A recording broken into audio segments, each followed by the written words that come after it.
The central narrative of reenactment is one of conversion from ignorance to knowledge, individualism to sociability, resistance to compliance, and present to past.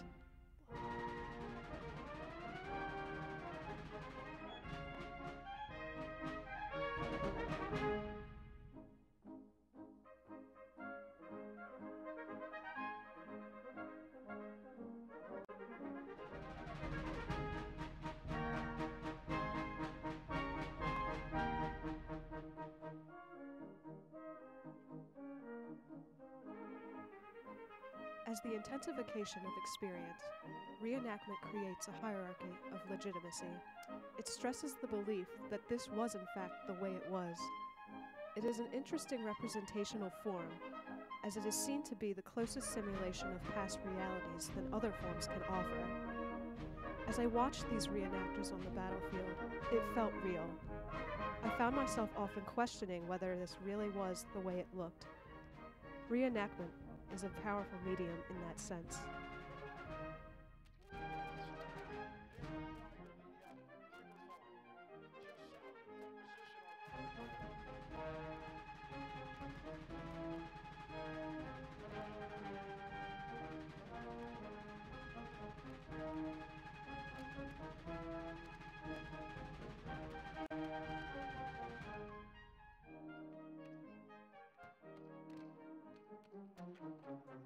Seeing the way it was done, we tried to be as close to the original as possible.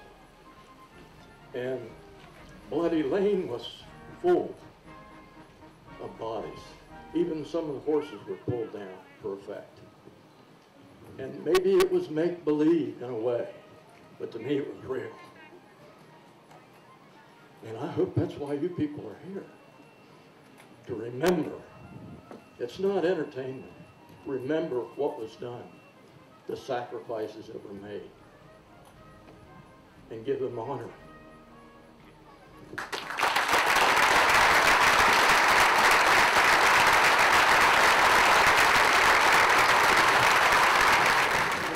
There was a gentleman by the name of Miles who came up at the end of the last program. He was here 50 years ago at the 100th anniversary of the Battle of Sharpsburg, and he tried to express what was happening then, the casualties and just the terrible carnage that took place on the battlefield, and that was offering a recreation. But from that recreation, he was able to get a picture of what it must have been like in 1862.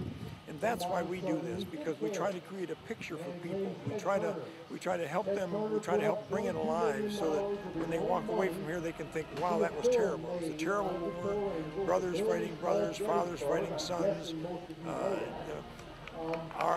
The best we can hope for is that our government will act in such a way as it'll stay within the confines of the document, the Constitution, so that the people don't get upset, want to leave, end up with another war taking place. That's what we hope to do. We hope to educate as well as entertain.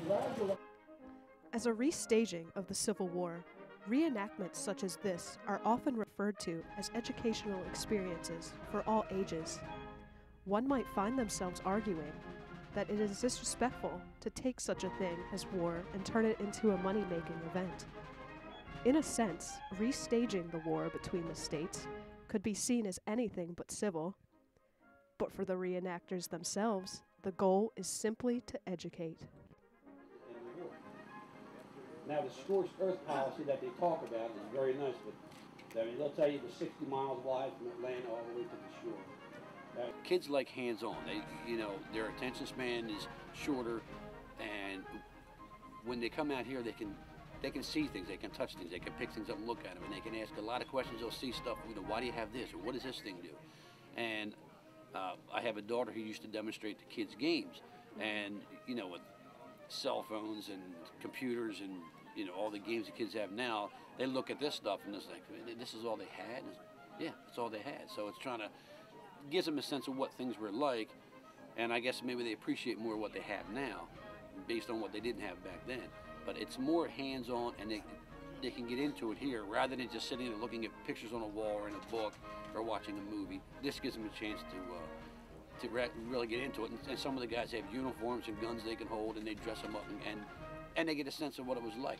They're actually holding, you know, the weapons or the uniforms, and it just makes it a lot more interesting for the kids and the parents. Yeah.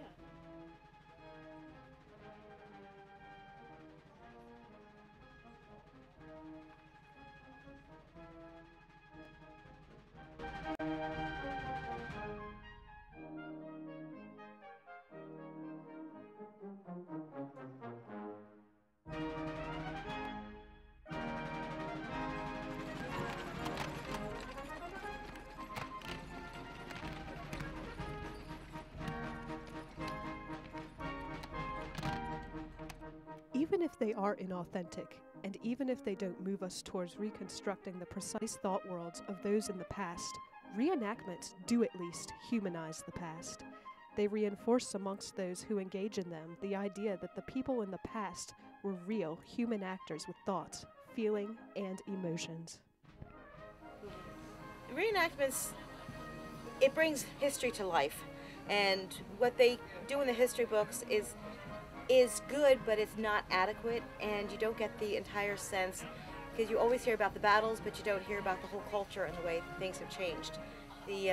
Anytime you have a battle or anytime you have a war like this, you have cultural changes within society, so that's a big difference that you don't get that in the history books.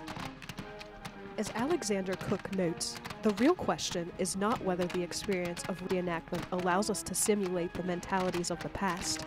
It is whether the exercise can help us improve our understanding of a different world and of the behavior of its inhabitants.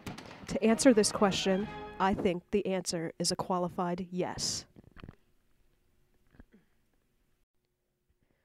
We might perhaps be better historians if we understood more completely the physical setting in which those people under investigation lived their lives, and reenactment can at least help us to do this. Thus, reenactment ought to prompt questions and thoughts which arm us when we return to our reality and deploy these newly gained insights to provide us with a more rounded perception of the past. After all, past and present must clash in some way to provide the necessary entertainment to an onlooking audience.